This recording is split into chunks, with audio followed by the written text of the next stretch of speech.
people still sit very much at the center of the evolution of AI and how this is, well, it's basically it's a revolution really, and it's happening in our lifetimes. Amazing.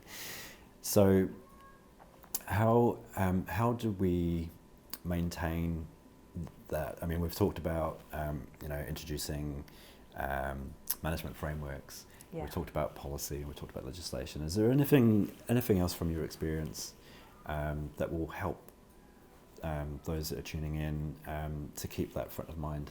It's really interesting because for me, AI is all about people, and maybe it's the way that my work, Microsoft has framed it up around a co-pilot, so it's someone sitting next to you.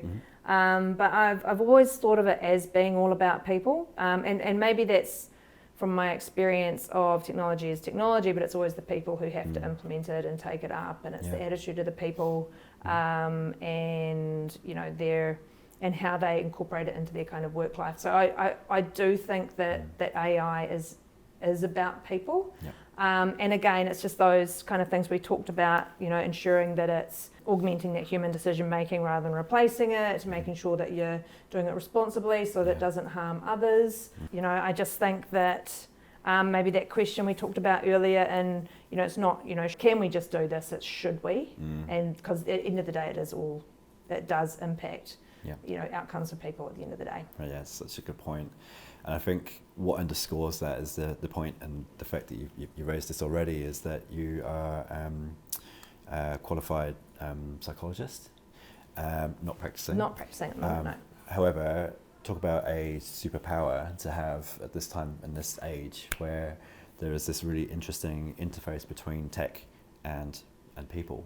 And being able to navigate that and to be able to communicate that to audiences is clearly something that's going to be highly in demand, and hence why you're in the role that you're in. So again, like for the audience, would you recommend any direction or any courses or any upskilling opportunities in that space to help them to address the boards or to help senior executives make decisions? I think it is, so there are definitely learning pathways you can go on to understand more about AI.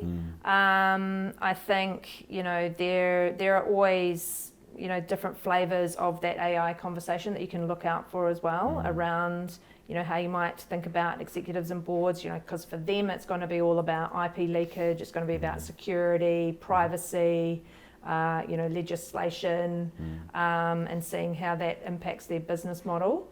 I think just sort of staying close to some of the information that's coming out around that as it's sort of evolving will help. I don't have anything specific at the moment, but there certainly is a lot of conversation in that space. Yeah, no, that totally makes sense. And again, so it's a moving feast, right? It's just so much going on at the moment. It's hard to really kind of ring fence it.